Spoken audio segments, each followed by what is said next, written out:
Part 1. The Unraveling of the Old World. Before you read a single word more, ask yourself this. What if the greatest natural mystery of the American frontier was not a beast, but a garden? And what if the man who found it was the one whom history chose to forget? The summer of 1820 was a season of fever and furious discovery in the burgeoning states of the Ohio Valley. While Boston and Philadelphia haggled over tariffs and treaties, the western frontier was a canvas of primeval forest and a burial ground for civilizations forgotten.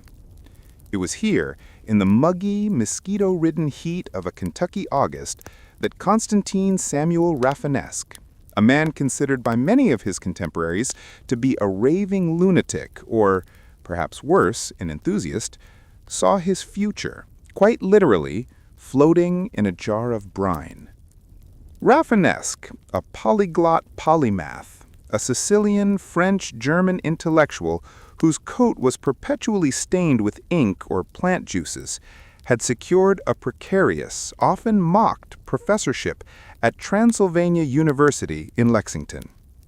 His mind was an absolute wilderness, cataloging everything from new species of fish to the potential etymology of Native American languages. His office, a chaotic den in the university's otherwise stately Federalist structure, was less a place of learning and more a cabinet of curiosities on the verge of spontaneous combustion. Jars of specimens lined the shelves, their liquid preservatives clouding with the passage of time, holding the secrets of the continent. A three-headed turtle, a fish he was certain held electric potential, and a stack of meticulously drawn botanical plates detailing species no other European-descended scientist had ever acknowledged. Rafinesque knew the textbooks of the Old World were useless here. The vast, thrumming life of the American interior defied Linnaeus and Darwin's predecessors. It was too wild, too abundant. The famed naturalist John James Audubon, who had once suffered Rafinesque as a house guest, called him odd, certainly insane, describing a night when the professor, convinced he had found a new genus of bat, chased the poor creature around the sitting room, smashing objects in his wake.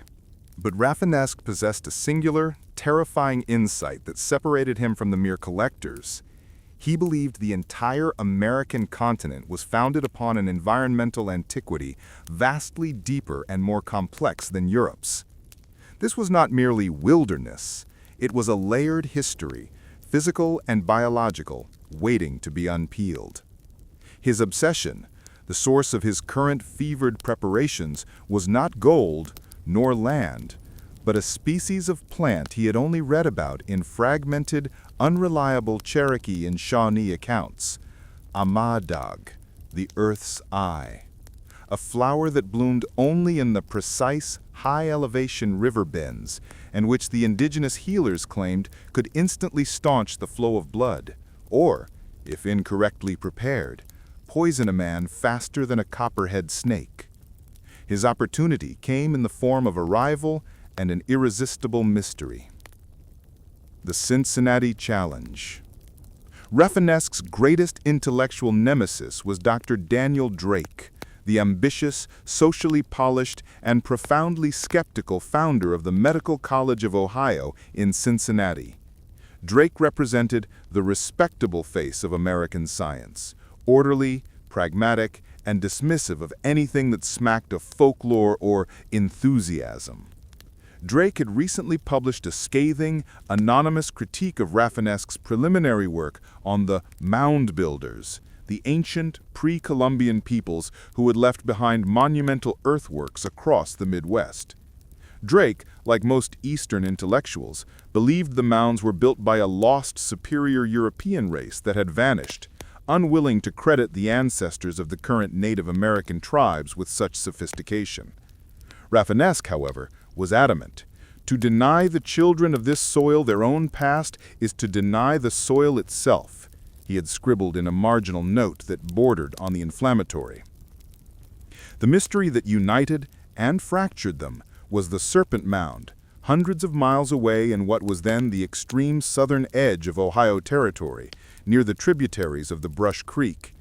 It was the largest effigy mound in the world, a quarter-mile-long earthen snake, seemingly uncoiling and poised to swallow an egg-shaped mound at its head. Early surveyors, fascinated and baffled, had produced only crude sketches. Dr. Drake, seeking to prove his geological superiority, had organized a small, heavily funded expedition, bankrolled by Cincinnati merchants eager to secure the land for future settlement. He had invited Rafinesque, not out of respect, but as a deliberate challenge. Find something, anything, new and significant at the Serpent Mound site that is not a mere fantasy, or concede that your theories are pure conjecture. It was a trap, of course. Drake expected Rafinesque to fall into a pit of speculation and self-discredit. But Rafinesque saw a lifeline. Drake wanted geology. Rafinesque would offer something far stranger: ethnobotany and astronomical alignment. "I shall go," Rafinesque declared to his lone, bewildered assistant, a young Transylvanian student named Tobias Vance, who was currently attempting to salvage a spilled jar of beetle specimens. "We shall go to the head of the great serpent. Dr. Drake seeks only the dirt. We, Tobias, shall seek the garden of the vanished." Their party was absurdly small compared to Drake's heavily equipped company: Rafinesque, Tobias, and a single, taciturn guide named Kitchi, a half-Shawnee man who worked as a trapper and interpreter, and who harbored a deep, pragmatic skepticism of all white men, especially the ones who paid him to stare at rocks. Kitchi's only reason for accepting the commission was his own whispered knowledge that the Serpent Mounds area was rumored to be the only place where the Ama dog still grew, long after the great clearing fires had consumed its more accessible habitats. The journey into the Black Woods. The journey from Lexington, Kentucky, north across the Ohio River, was a brutal, humid affair. The roads were little more than widened buffalo traces, churned into mud by the spring rains and baked into hard, rutted clay by the summer sun. The air was thick with the scent of damp earth, decaying leaves, and the overwhelming sweet perfume of unseen wild honeysuckle. They traveled on horseback for days, Tobias recording the observations dictated by Rafinesque, whose eye missed nothing. Observation 1. Ornithology. "The common robin, Tobias. Note the chest feathers, a distinctively brighter rufous than the Philadelphia specimens. We must postulate a subspecies evolution based on diet adaptation to the rich alluvial soil. Plenisticus migratorius ohioensis. Write it down." Observation 2. Geology. "See that shale? Precambrian siltstone uplift. The entire structure of the valley suggests a massive, cataclysmic event, not mere erosion. This land was born violently. The mounds are merely scars upon a greater wound." Observation 3. Social ecology. The encounters with the sparse frontier settlements were perhaps the most perplexing. Rafinesque, in his threadbare European suit and wide-brim hat, was an alien. He was met with suspicion and outright hostility. Settlers were concerned with clearing the land, with making the wilderness useful. Rafinesque was concerned with the preservation of things they actively sought to destroy. One farmer, chewing tobacco, eyed their botanical presses. "What you doing with all them weeds, Professor? That stuff's just a nuisance, good for naught but burning." "The burning of one thing," Rafinesque had replied, his voice calm but intense, "is often the annihilation of 100 valuable ones. You extinguish a library when you burn a single acre of the old growth." Kitchi, the guide, remained silent, leading them deeper into the Black Woods, the local name for the final immense stretch of old-growth forest, before they reached Brush Creek.